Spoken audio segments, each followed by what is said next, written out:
BCB নির্বাচন পেছানো সহ ৩ দাবিতে ৪৮ ক্লাব সংগঠকের আলটিমেটাম। দাবি না মানলে লিগ বর্জনের হুমকি। ভোট বর্জনের ঘোষণা, দেশের ক্রিকেটকে ধ্বংস না করার আহ্বান। বিতর্কিত ইলেকশনের নীল নকশা বাতিল করা না হলে আসন্ন কোন ধরনের ক্রিকেটে দেশের কোন ক্লাব অংশ নেবে না।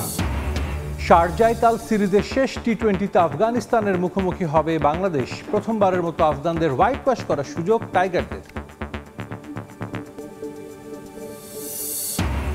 দু একটি সিরিজ নয়, সামর্থ্যের প্রমাণ দিতে বাংলাদেশকে জিততে হবে বড় টুর্নামেন্ট, বললেন সঞ্জয় মাঞ্জরেকর। পারফর্ম না করলেও হৃদয় শেখ মেহেদীদের আগলে রাখার পরামর্শ। রোহিত শর্মাকে সরিয়ে নতুন ওয়ানডে অধিনায়ক ঘোষণা ভারতের। অস্ট্রেলিয়ার বিপক্ষে সিরিজে টিম ইন্ডিয়ার নেতৃত্ব দেবেন শুভমান গিল। বোর্ডের পরিকল্পনায় 2027 ওয়ানডে বিশ্বকাপ।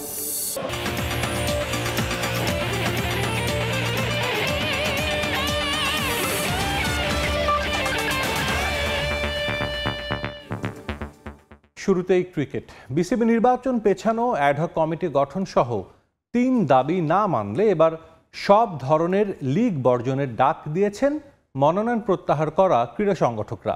এই সিদ্ধান্তে একমত হয়েছে ঢাকার ৪৮ ক্লাব। এসব ক্লাব বিসিবি নির্বাচনে ভোটাধিকারও প্রয়োগ করবে না বলে জানান মোহামেডান ক্লাবের কাউন্সিলর মাসুদুজ্জামান। আর এই প্রশ্নবিদ্ধ নির্বাচন দেশের ক্রিকেটকে ধ্বংসের পথে নিয়ে যাবে বলে মন্তব্য করেন লুৎফর রহমান বাদল ও রফিকুল ইসলাম বাবুরা। ভোট দিতে চাই না। বিসিবি নির্বাচন ঘিরে মঞ্চায়িত হলো আরও একটা নাটক। মিরপুর থেকে প্রতিবাদ এখন মতিঝিলে। মোহামেডান স্পোর্টিং ক্লাব প্রাঙ্গণে হাজির ঢাকার ৪৮ ক্লাবের কাউন্সিলর। মনোনয়ন প্রত্যাহারের পরদিন নির্বাচন পেছানো, বিসিবিতে অ্যাডহক কমিটি গঠন সহ ৩ দাবি নিয়ে এসেছিল এই সংগঠকরা।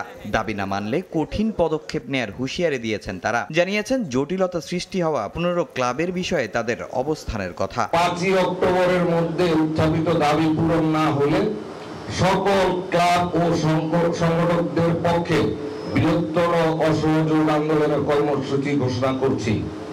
বিতর্কিত ইলেকশনের নীল নকশা বাতিল করা না হলে আসন্ন কোন ধরনের ক্রিকেটে দেশের কোন ক্লাব অংশ নেবে না। অতি নাটকীয় জিনিস হচ্ছে, এটা বন্ধ হওয়া উচিত এবং সঠিক সংগঠক দিয়ে সুন্দরভাবে একটা ইলেকশন যাতে করা যায় সেদিকে যদি মনোযোগ দেয় তাহলে ক্লাবগুলো উপকৃত হবে। এগুলির ব্যাপারে আদালত আমাদের পক্ষে রায় দেয়, ক্লাবগুলির পক্ষে। আমরা ক্লাবের অভিভাবক হিসেবে বলছি, তাহলে তো এই প্রশ্নবিদ্ধ হয়ে যাচ্ছে নির্বাচনটা। এই নির্বাচন তো হওয়ার কোনো সুযোগ থাকছে না। ভালো নির্বাচন হবে এমন কথা বলার কয়েক ঘন্টা বাদই নির্বাচন বর্জন করা লুৎফর রহমান বাদল এদিন যোগ দিয়েছেন মনোনয়ন প্রত্যাহার করা সংগঠকদের সঙ্গে। জানান কেন তিনি নির্বাচন বর্জন করেছেন, যদিও এখনো বহাল আছে তার মনোনয়ন। যত দিন যাচ্ছে আমার এই জায়গাটা আসলে আমি চোরাবাড়ির মধ্যে ঢুকে যাচ্ছি। বিভিন্ন সময় আমাকে কনভিন্স করা হচ্ছিল যাতে আমি থাকি, কিন্তু আমার হলো আমি ক্রিকেটকে ভালোবাসি। আমি তো এখানে ক্রিকেট থেকে আমি নিতে আসিনি। বিসিবির সাবেক পরিচালক খালেদ মাহমুদ সুজনও ছিলেন এই প্রতিবাদ কর্মসূচিতে। এবারের নির্বাচন নিয়ে ক্ষোভ প্রকাশ করেন সাবেক গেম ডেভেলপমেন্টের চেয়ারম্যান।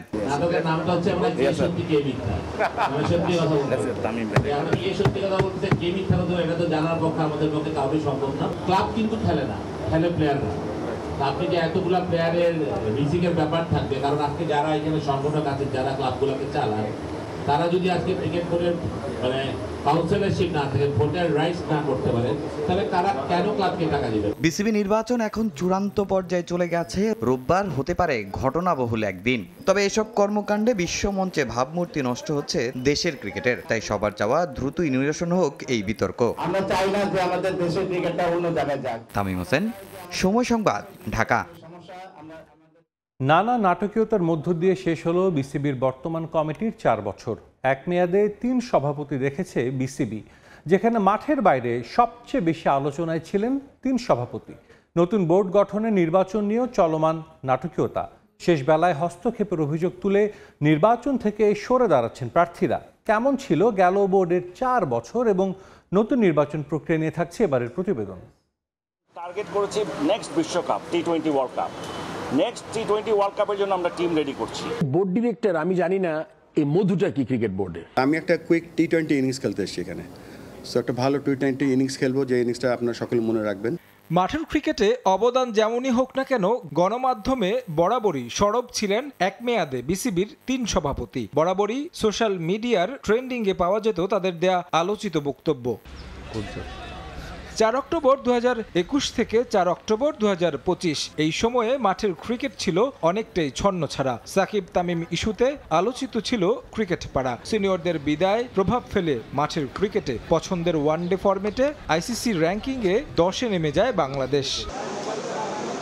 টেস্ট ক্রিকেটের ২৫ বছর পূর্তি হলেও নেই কোনো উল্লেখযোগ্য সাফল্য। বৈশ্বিক ইভেন্টগুলোতে ধারাবাহিক ভরাডুবি, বিশেষভাবে ফুটে ওঠে ব্যাটারদের দৈন্যদশা। ২০২৪ সালের ৫ আগস্ট পরিবর্তন আসে সভাপতি পদে। ২১ আগস্ট দায়িত্ব নেন ফারুক আহমেদ। ৯ মাস পর সরিয়ে দেওয়া হয় তাকেও। টাইগারদের প্রথম টেস্ট সেঞ্চুরিয়ান আমিনুল ইসলাম বুলবুল আসেন বিসিবির হট সিটে। শেষ হয়েছে তার মেয়াদও, এখন অপেক্ষা নতুন সভাপতির।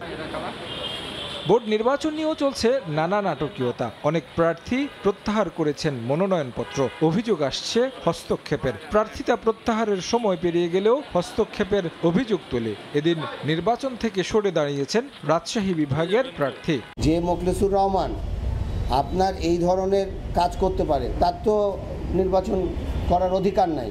সব কিছু লঙ্ঘন করেছে নির্বাচনে। তাহলে নির্বাচন কমিশনকে সেটা দেখতে হবে। যে প্রক্রিয়াতে ভোট হচ্ছে, আমি নিজে থেকেই ভোট থেকে সরে দাঁড়ালাম। ৬ অক্টোবর বিসিবির নির্বাচন হওয়ার কথা থাকলেও এখনও বাকি অনেক নাটকীয়তা। শেষ হলো আলোচিত ক্রিকেট বোর্ডের বর্তমান কমিটির মেয়াদ। গেল ৪ বছরে ৩ সভাপতি দেখেছে বিসিবি, যেখানে নাজমুল হাসান পাপনের পর ফারুক আহমেদ এবং আমিনুল ইসলাম বুলবুল। নানা সমালোচনা থাকলেও মাঠের ক্রিকেটে বাংলাদেশের ছিল মিশ্র অভিজ্ঞতা। টি-20তে টানা ৪ সিরিজ জয় করলেও এশিয়া কাপ সহ বৈশ্বিক ইভেন্টগুলোতে ভরাডুবি। পছন্দের ওয়ানডে ফরম্যাটে র্যাঙ্কিংয়ে নেমেছে নিচের দিকে। এখনও অপেক্ষা বিসিবি নির্বাচনের, যার মাধ্যমে নতুন নেতৃত্ব দেশের ক্রিকেটকে নিয়ে যাবে কাঙ্ক্ষিত সাফল্যে। তারেক হাসান শিমুল, সময় সংবাদ, ঢাকা। বাংলাদেশ আফগানিস্তান টি-20 সিরিজের খবর। শারজায় সিরিজের শেষ টি-20তে আফগানিস্তানের মুখোমুখি হবে বাংলাদেশ। প্রথমবারের মতো আফগানদের টি-20তে হোয়াইট ওয়াশ করে স্বপ্নে বিভোর লাল সবুজ। ম্যাচ শুরু বাংলাদেশ সময় রাত 8:30টায়। সিরিজের শুরুতে ব্যাকফুটে ছিল বাংলাদেশ, কিন্তু টানা 2 জয়। এখন উঠছে লাল সবুজের দল। অধিনায়ক হিসেবে প্রথম সিরিজ জয়ের পর এবার প্রতিপক্ষকে হোয়াইট ওয়াশ করার কীর্তি গড়ার পথে জাকের আলী অনেক। যদিও এই জায়গায় গলার কাটা হয়ে আছে তার নিজের ব্যাটিং ফর্ম। এশিয়া কাপ থেকে এখন পর্যন্ত বলার মতো রান পাননি টাইগারদের ভারপ্রাপ্ত ক্যাপ্টেন, কিন্তু আসার জায়গা রানের মধ্যে আছেন ইমন, তামিম, সাইফরা। তাই তো সৌম্যকে না পাওয়ার পরও সমস্যায় নেই টিম ম্যানেজমেন্ট। তবে সিরিজ জয়ের মিশন পূরণ হওয়ায় একাদশে পরিবর্তন আনতে পারে টাইগাররা। এদিকে টানা 2 ম্যাচ হেরে দেয়ালে পিঠ থেকে গেছে আফগানদের। নিজেদের হোম গ্রাউন্ডে এই হার হজম করতে পারছে না তাদের টিম ম্যানেজমেন্ট। যে কোনো মূল্যে এখন জয় চাই আফগানিস্তানের। ওয়ানডে সিরিজের আগে আত্মবিশ্বাস বাড়ানোই আপাতত মূল লক্ষ্য তাদের।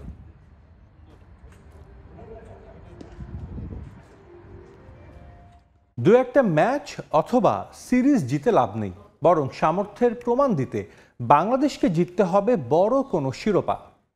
এমন মন্তব্য করেছেন সাবেক ভারতীয় ক্রিকেটার সঞ্জয় মাঞ্জরেকর। সিনিয়রদের ছেটে ফেলে ভালো করেছে বাংলাদেশ। কয়েক ম্যাচ পারফর্ম না করলেও তাওহিদ হৃদয়, শেখ মেহেদীদের আগলে রাখার পরামর্শ এই ক্রিকেট বিশ্লেষকের। দুবাই থেকে ফিরে সাব্বির মিথুনের প্রতিবেদন।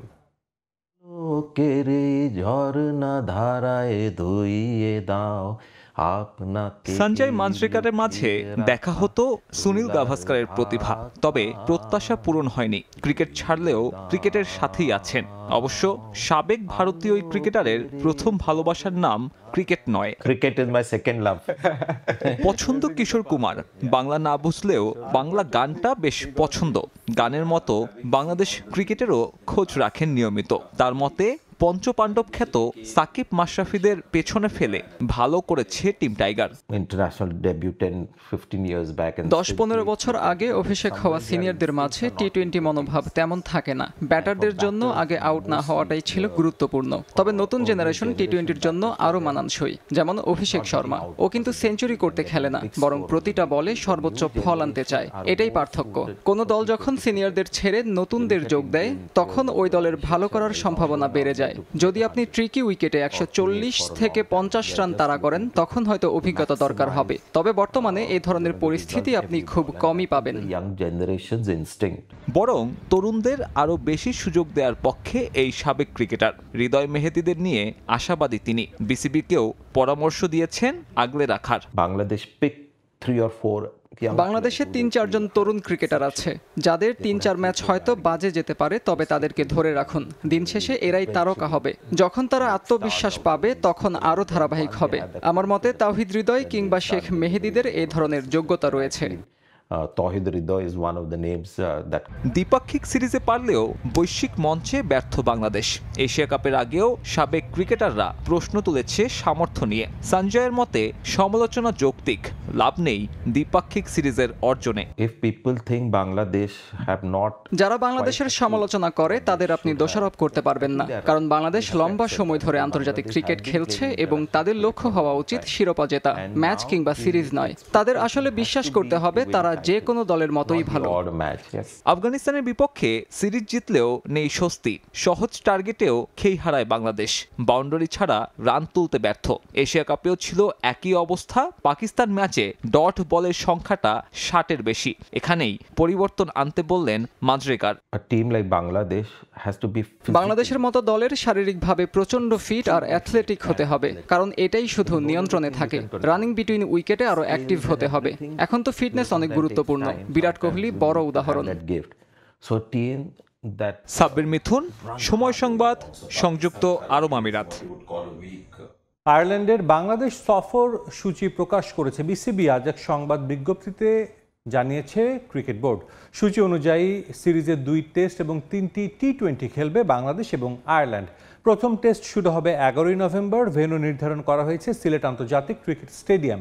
দ্বিতীয় টেস্ট শুরু হবে 19 নভেম্বর মিরপুরের শেরি বাংলা জাতীয় ক্রিকেট স্টেডিয়ামে। এ ম্যাচ দিয়ে শততম টেস্টের এলিট ক্লাবে প্রবেশ করবেন মুশফিকুর রহিম। টেস্ট সিরিজের পর শুরু হবে টি20 সিরিজ 27 এবং 29 নভেম্বরের পর শেষ ম্যাচটি হবে 2 ডিসেম্বর। পুরো সিরিজ অনুষ্ঠিত হবে চট্টগ্রামের বীরশ্রেষ্ঠ মতিউর রহমান স্টেডিয়ামে।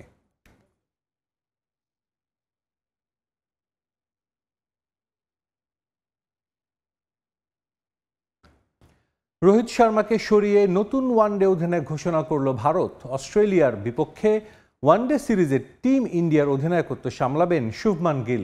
2027 ওয়ানডে বিশ্বকাপের পরিকল্পনার অংশ হিসেবে গিলকে অধিনায়কত্ব দেয়া হয়েছে বলে জানান বিসিসিআই এর প্রধান নির্বাচক অজিত আগারকার। চ্যাম্পিয়ন্স ট্রফির পর এই সিরিজ দিয়ে আবারও দলে ফিরছেন রোহিত শর্মা ও বিরাট কোহলি। অস্ট্রেলিয়ার বিপক্ষে ওয়ানডে সিরিজের জন্য 15 সদস্যের ঘোষিত স্কোয়াডে জায়গা হয়নি রবীন্দ্র জাদেজা ও বরুণ চক্রবর্তীর। 2021 সালে পাকাপোক্তভাবে ভারতের ওয়ানডে দলের অধিনায়কের দায়িত্ব নিয়েছিলেন রোহিত শর্মা। প্রায় 4 বছর পর টিম ইন্ডিয়ায় শেষ হচ্ছে তার অধিনায়কত্বের অধ্যায়। টেস্টের পর এবার ওয়ানডের দায়িত্ব থেকে সরিয়ে দেওয়া হলো রোহিত শর্মাকে। তার জায়গায় টিম ইন্ডিয়ার দায়িত্ব সামলাবেন শুভমান গিল। মূলত 2027 ওয়ানডে বিশ্বকাপে ভারতীয় ক্রিকেট বোর্ডের পরিকল্পনায় ছিলেন না রোহিত শর্মা। আসন্ন ওয়ানডে বিশ্বকাপের জন্য গিলকে প্রস্তুত করছে বিসিসিআই, যার জন্য অস্ট্রেলিয়ার বিপক্ষে ওয়ানডে সিরিজ দিয়েই শুরু হচ্ছে তার অগ্নি পরীক্ষা। শনিবার এই সিরিজের জন্য 15 সদস্যের স্কোয়াড ঘোষণা করে board of control for cricket in India. আমরা সবাই ইংল্যান্ড সিরিজে দেখেছি গিল কি পরিমাণ প্রেসার নিতে পারে। পুরো সিরিজ জুড়ে সে ইতিবাচক ছিল। ওয়ানডে ক্রিকেটে ব্যাটার হিসেবে গিল অনেক সক্ষম। সামনে আমাদের অনেকগুলো সিরিজ আছে এবং টিম ম্যানেজমেন্ট চাচ্ছে এ সময়টাতে গিলকে প্রস্তুত করতে। আপনারা সবাই জানেন 2027 ওয়ানডে বিশ্বকাপের এখনো 24 মাস বাকি, আর এ সময়ের মাঝে গিলকে অধিনায়ক হিসেবে তৈরি করতে হলে তাকে যত বেশি সুযোগ দেয়া যায় ততই ভালো। অধিনায়কত্ব থেকে রোহিতকে বাদ দেওয়ার বিষয়ে কিছু খোলাসা না করলেও রোহিত যে 2027 বিশ্বকাপে অধিনায়ক হিসেবে বিসিসিআই এর পরিকল্পনায় নেই তা স্বীকার করলেন প্রধান নির্বাচক অজিত আগারকার। শুধুমাত্র ইংল্যান্ড সিরিজের পারফরমেন্স দেখেই নয়, গিলকে নিয়ে আমাদের পরিকল্পনা দীর্ঘমেয়াদী, যার জন্য তাকে আগেই সহ অধিনায়ক করা হয়েছিল। পুরনোদের জায়গায় নতুনরাই দায়িত্ব নেবে, এটাই স্বাভাবিক এবং আমরা গিলকে নিয়ে বেশ আশাবাদী। তবে অধিনায়কত্ব হারালেও দলে জায়গা ঠিকই ধরে রেখেছেন রোহিত। স্কোয়াডে আছেন বিরাট কোহলিও। চ্যাম্পিয়ন্স ট্রফির পর এই সিরিজ দিয়ে আবারও দলে ফিরছেন এই দুই তারকা ব্যাটার। সবশেষ চ্যাম্পিয়ন্স ট্রফির দল থেকে অজিদের বিপক্ষে সিরিজে 5টি পরিবর্তন এনেছে বিসিসিআই। দলে জায়গা হারিয়েছেন মোহাম্মদ শামি, রবীন্দ্র জাদেজা এবং বরুণ চক্রবর্তী। চোটের কারণে দলে নেই হার্দিক পান্ডিয়া ও ঋষভ পন্থ, আর বিশ্রামে রাখা হয়েছে বুমরাকে। এই 5 ক্রিকেটারের পরিবর্তে দলে ডাক পেয়েছেন নীতিশ কুমার রেড্ডি, মোহাম্মদ সিরাজ, প্রসিদ্ধ কৃষ্ণা, ধ্রুব জুরেল ও যশস্বী জয়সওয়াল। ফাহিম ইসলাম, সময় সংবাদ। দীর্ঘদিনের গোল খরা কাটাতে বাংলাদেশ দলে প্রয়োজন একজন বিদেশি স্ট্রাইকার। মিডফিল্ডের মতো আক্রমণ ভাগেও শক্তিমত্তা বাড়াতে পারলে ফিনিশিং ব্যর্থতা ঘুচবে লাল সবুজের। হংকং চায়না ম্যাচের আগে এমন মন্তব্য করেছেন ঘরোয়া ফুটবলের অন্যতম সেরা স্ট্রাইকার ঘানার স্যামুয়েল বুয়েটাং। সিঙ্গাপুরের বিপক্ষে ম্যাচে লাল সবুজ স্ট্রাইকারদের আত্মবিশ্বাসের ঘাটতি ছিল বলেও মন্তব্য করেছেন তিনি। এদিকে লাল সবুজের হামজা বিদেশি ফুটবলারদের জন্য অনুপ্রেরণার।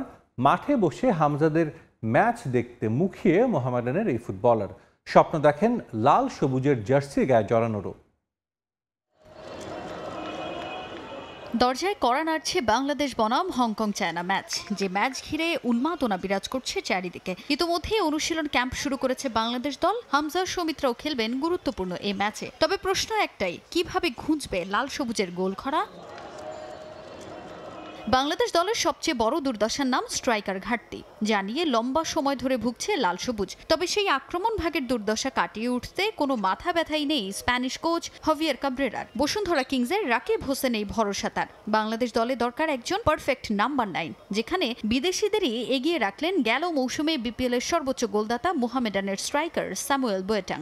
লম্বা সময় বাংলাদেশের খেলা ফলো করায় স্ট্রাইকারদের আত্মবিশ্বাসের ঘাটতিকে দুষলেন ঘানার এই ফুটবলার। বাংলাদেশের খেলা আমি অনেক দিন ধরে ফলো করি। এই দলটার সবচেয়ে বড় সমস্যা আক্রমণ ভাগে, যেখানে আমার মনে হয় একজন বিদেশি খেলোয়াড় অন্তর্ভুক্ত করা খুবই গুরুত্বপূর্ণ। আমার মনে হয় একজন পারফেক্ট নম্বর 9 খোঁজা উচিত বাংলাদেশের, যার ক্ষিপ্রতা শক্তিমত্তা বর্তমান যারা আছেন তাদের চেয়ে ভালো হবে। রাকিব খুব ভালো স্ট্রাইকার, তবে সে জেনুইন স্ট্রাইকার না। আমি লক্ষ্য করেছি আক্রমণ ভাগের খেলোয়াড়দের মধ্যে আত্মবিশ্বাসের ঘাটতি ছিল। ফুটবলারদের আত্মবিশ্বাস যোগাতে কোচের সহযোগিতা করা উচিত।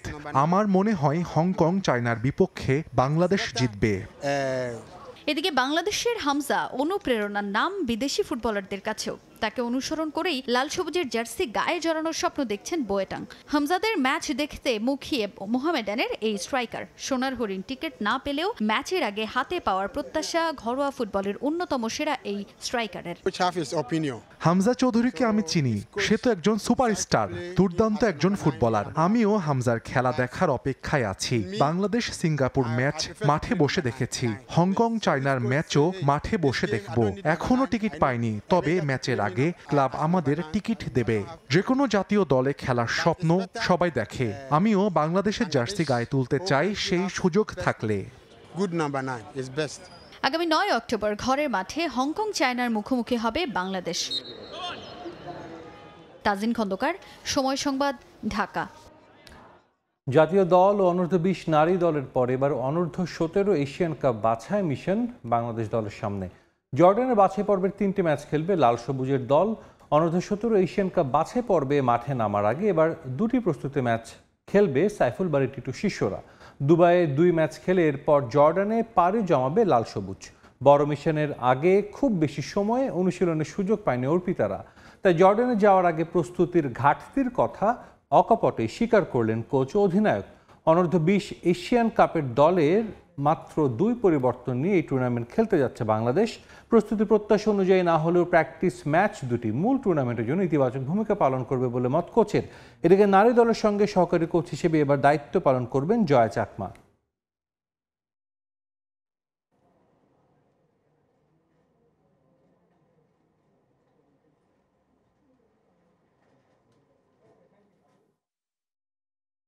আমাদের টার্গেট এএফসি কোয়ালিফাই করা এবং তার আগে আমাদের 2টা ফিফা ফ্রেন্ডলি ম্যাচ আছে, তো আমরা চেষ্টা করব ম্যাচ 2টা ভালোভাবে খেলার এবং সেখান থেকে আমরা কিছু শিখব এবং সেখান থেকে এএফসি জর্ডান এবং জর্ডানে যেয়ে আমরা সেগুলা যেগুলো ভুল হবে সেগুলো সংশোধন করার চেষ্টা করব। আসল প্রস্তুতিটা আমি মনে করি দুবাইয়ে হবে।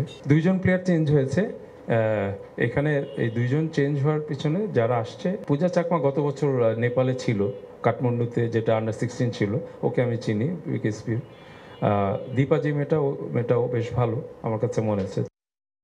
লিওনেল মেসিকে রেখেই ভেনেজুয়েলা ও পুয়ের্তো রিকোর বিপক্ষে 28 সদস্যের দল ঘোষণা করেছে আর্জেন্টিনা।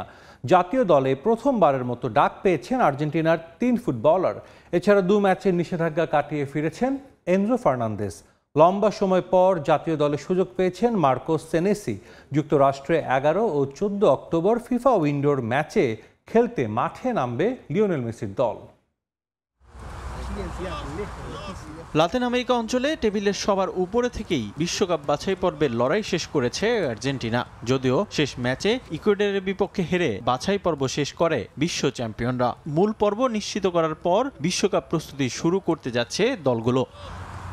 বিশ্বকাপ সামনে রেখে প্রীতি ম্যাচ দিয়ে নিজেদের শক্তিমত্তা যাচাই করবে মূল আসরে দলগুলো, যেখান থেকে চূড়ান্ত স্কোয়াড নির্বাচন করবে কোচরা। আসন্ন ফিফা উইন্ডোতে 2টি প্রীতি ম্যাচ খেলবে আর্জেন্টিনাও। এই 2টি ম্যাচের জন্য চমক রেখেই 28 সদস্যের দল ঘোষণা করেছেন কোচ লিওনেল স্কালোনি। প্রত্যাশিতভাবেই স্কোয়াডে রয়েছেন লিওনেল মেসি। স্কোয়াডে বেশিরভাগ ফুটবলার পরিচিত হলেও রয়েছে অপ্রত্যাশিত বেশ কয়েকটি চমক। জাতীয় দলে প্রথমবারের মতো ডাক পেয়েছেন 3 ফুটবলার। দলে বড় চমক গোলরক্ষক ফাকুন্দো ক্যাম্বেসেস। 28 বছর বয়সী এই গোলরক্ষকের অভিষেকও হতে পারে এই 2 প্রীতি ম্যাচ দিয়ে। এছাড়া সেন্টার ব্যাক লাউতারো রিভেরো সুযোগ পেয়েছেন প্রথমবারের মতো। রিভার প্লেটে দারুণ পারফরমেন্সের কারণেই তাকে স্কোয়াডে সুযোগ করে দিয়েছেন স্কালোনি। নতুন আরও এক মুখ আনিভাল মোরেনো। এই মিডফিল্ডার খেলেন ব্রাজিলিয়ান ক্লাব পালমেইরাসে। গত বিশ্বকাপের স্কোয়াডে ডাক পেলেও অভিষেকের অপেক্ষায় থাকা ম্যানুয়েল লোপেজও আছেন ফিফা প্রীতি ম্যাচের স্কোয়াডে।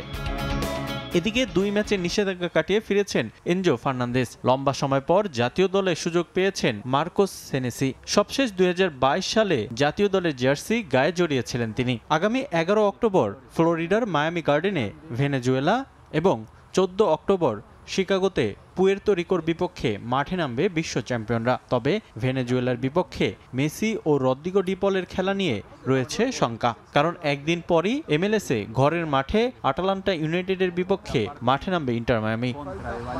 রিফাতুল ইসলাম মিরন, সময় সংবাদ। লা লিগার খবর। টেবিলে শীর্ষস্থান ফিরে পেতে রাতে মাঠে নামবে রিয়াল মাদ্রিদ। তাদের প্রতিপক্ষ ভিয়ারিয়াল। সান্তিয়াগো বার্নাবুতে ম্যাচ শুরু হবে আজ রাত 1টায়।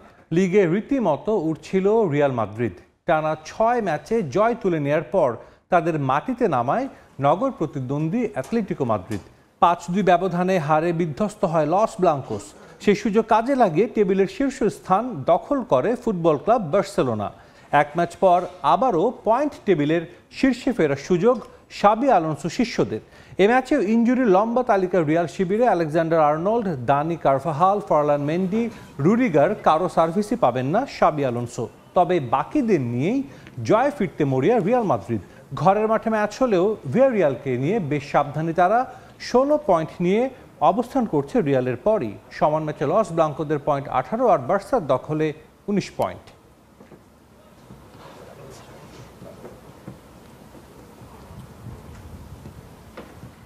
কৃত্রিম অক্সিজেনের সহায়তা ছাড়াই 8000 মিটার উচ্চতা বিশিষ্ট পর্বতশৃঙ্গে আরোহণ করলেন ডাক্তার বাবর আলী।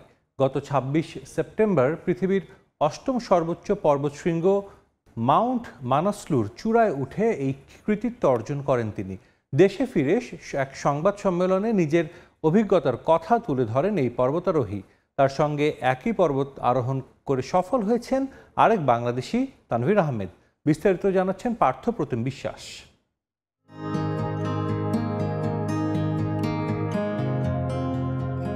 8000 মিটারের বেশি উচ্চতার পর্বত আছে পৃথিবীতে 14টি। এই উচ্চতায় অক্সিজেন থাকে ভূপৃষ্ঠের তুলনায় 1/3 কম। ফলে মানবদেহ সচল রাখতে পর্বত আরোহীরা ব্যবহার করেন কৃত্রিম অক্সিজেন। আর বাংলাদেশের পর্বত আরোহী ডাক্তার বাবর আলী ইতিহাস গড়লেন প্রথম বাংলাদেশি হিসেবে কৃত্রিম অক্সিজেন ছাড়াই 8000 শিখর আরোহণ করে। গত 26 সেপ্টেম্বর ভোরে স্পর্শ করেছেন পৃথিবীর 8ম সর্বোচ্চ পর্বতশৃঙ্গ মাউন্ট মানাসলু চূড়া। এটি বাবরের চতুর্থ 8000 শৃঙ্গে সফলতা। বাবর ছাড়াও একই দিনে মানাসলু পর্বতের শিখরে আরোহণ করেছেন বাংলাদেশের আরেক পর্বত আরোহী তানভীর আহমেদ। এটি তানভীরের প্রথম ৮০০০ শিখর অভিযান ও প্রথম অভিযানেই এসেছে এই সাফল্য। শনিবার সকালে চট্টগ্রাম প্রেস ক্লাবে অভিযান পরবর্তী সংবাদ সম্মেলনে নিজেদের অভিজ্ঞতার কথা তুলে ধরেন দুই পর্বত আরোহী। প্রত্যেকটা step it becomes more difficult oxygen ছাড়া। আমি দেখছি যে যেমন আমার সাথে যে ক্লাইম্বিং গাইড ছিল ও অক্সিজেন ইউজ করছে। সামনের পরিকল্পনা হচ্ছে ধীরে ধীরে বাকি যে 10টা 8000 মিটার বাকি রয়ে গেছে, তো আমি মনে হয় সামনের দিকে নাঙ্গা পর্বতের দিকে যেতে চাই। আমার জীবনের প্রথম 8000 মিটার এবং এটা অনেক বড় সিদ্ধান্ত ছিল যে 8000 মিটারে যাব। সেই চিন্তা থেকেই মানাসলু এবং টাইম ফ্রেম বা সব কিছু মিলিয়ে ওইটা বাবরেরও প্ল্যান ছিল ওই সময়, সো একসাথেই অভিযানটা সম্পন্ন হয়েছে। বাবর ইতোপূর্বে পৃথিবীর উচ্চতম পর্বত এভারেস্ট, চতুর্থ সর্বোচ্চ শৃঙ্গ লোৎসে এবং 10ম সর্বোচ্চ পর্বত অন্নপূর্ণা এক নামে 3টি 8000 মিটারের অধিক উচ্চতার পর্বত আরোহণ করেন। পার্থপ্রতিম বিশ্বাস, সময় সংবাদ, চট্টগ্রাম। জমকালো আয়োজনে ঝিনাইদহের কোটচাঁদপুরে শেষ হয়েছে মরহুম AKM সিরাজুল হক শিরোমিয়া ফুটবল টুর্নামেন্ট। ফাইনালে যশোরের কোহলিকা ফুটবল একাদশ 2-0 গোলে হারিয়ে চ্যাম্পিয়ন হয়েছে কোটচাঁদপুর সাহস সেবা সংঘ। দীর্ঘদিন পর এমন টুর্নামেন্ট দেখে উচ্ছ্বসিত দর্শকরা তরুণ প্রজন্মকে মাঠমুখী করতে নিয়মিত এমন খেলা আয়োজনের দাবি তাদের। ঝিনাইদহ থেকে লোটাস রহমান সোহাগের রিপোর্ট। পরন্ত বিকেলে ঝিনাইদহের কোটচাঁদপুর উপজেলার সরকারি KMH কলেজ মাঠে খেলা দেখতে হাজারো দর্শকের ভিড়। মরহুম AKM সিরাজুল হক শিরোমিয়া ফুটবল টুর্নামেন্টের ফাইনাল ঘিরে দর্শকদের এমন উন্মাদনা। ফাইনালে মুখোমুখি হয় কোটচাঁদপুর সাহস সেবা সংঘ ও যশোরের কোহলিকা ফুটবল একাদশ। শুরু থেকে আক্রমণ পাল্টা আক্রমণে জমে ওঠে ম্যাচ। ফুটবলারদের পায়ের জাদুতে মুগ্ধ হয় ফাইনাল দেখতে আসা দর্শকরা। প্রথমার্ধের শেষ দিকে ডিবক্সের ভেতরে ফাউলের সুবাদে পেনাল্টি পায় সাহস সেবা সংঘ। পেনাল্টি থেকে গোল করে এগিয়ে যায় তারা। দ্বিতীয়ার্ধে শুরু থেকে সমতায় ফেরার চেষ্টা চালায় কোহলিকা একাদশ, তবে রক্ষণভাগের দুর্বলতায় আবারও গোল হজম করে তারা। শেষ পর্যন্ত 2-0 ব্যবধানে জয় নিয়ে চ্যাম্পিয়ন হয় কোটচাঁদপুর সাহস সেবা সংঘ। আর নিয়মিত এমন টুর্নামেন্ট আয়োজন দেখতে চান খেলা দেখতে আসা সমর্থকরা। দীর্ঘ 16 বছর পর আমরা এরকম একটা খুব ভালো একটা এনজয়েবল ম্যাচ উপভোগ করছি। এরকম আয়োজন যদি আরো হয় সেটা আমাদের জন্য খুব ভালো হবে। এটা ফাইনাল ম্যাচ, আসলে খুবই খেলাটা ভালো লাগছে। এই খেলা কেন্দ্রিক কোটচাঁদপুর লোক সহ পার্শ্ববর্তী কয়েক থানার লোক খুব ভালো এনজয় করছে। আজকের খেলাটা অনেক সুন্দরভাবে উপভোগ করছি। যুব সমাজকে মাদক থেকে দূরে রাখতে নিয়মিত এমন টুর্নামেন্টের আয়োজনের কথা জানিয়েছেন আয়োজকরা। সকল ধরনের মাদক থেকে বেরিয়ে আসতে হলে আমাদের মাঠে আসতে হবে, জনগণকে মাঠে আসার জন্য উৎসাহিত করতে হবে। ফুটবলকে অনুপ্রেরণা জানানোর জন্য, খেলাকে অনুপ্রেরণা জানানোর জন্য আজকের এই টুর্নামেন্টের মূলত আয়োজন। গেল 5 আগস্ট শুরু হয় টুর্নামেন্টে অংশ নেয় ঝিনাইদহ, যশোর, কুষ্টিয়া সহ বিভিন্ন জেলার 8টি দল। খেলা শেষে বিজয়ীদের মাঝে বিতরণ করা হয় পুরস্কার। লোটাস রহমান সোহাগ, সময় সংবাদ, ঝিনাইদহ। এ পর্যায়ে খেলার সময় শীর্ষ সংবাদ জানিয়ে দিচ্ছি আরেকবার। বিসিবি নির্বাচন পেছানো সহ 3 দাবিতে 48 ক্লাব সংগঠকের আলটিমেটাম। দাবি না মানলে লিগ ও ভোট বর্জনের হুমকি। দেশের ক্রিকেটকে ধ্বংস না করার আহ্বান। বিতর্কিত ইলেকশনের নীল নকশা বাতিল করা না হলে আসন্ন কোনো ধরনের ক্রিকেটে দেশের কোনো ক্লাব অংশ নেবে না। শারজায় কাল সিরিজের শেষ টি-20তে আফগানিস্তানের মুখোমুখি হবে বাংলাদেশ। প্রথমবারের মতো আফগানদের হোয়াইট ওয়াশ করার সুযোগ টাইগারদের। এবং 2-1 সিরিজ জয় নয়, সামর্থ্যের প্রমাণ বাংলাদেশকে জিততে হবে বড় টুর্নামেন্ট, বললেন সঞ্জয় মাঞ্জরেকর। পারফর্ম না করলে হৃদয় শেখ মেহেদীদের আগলে রাখার পরামর্শ।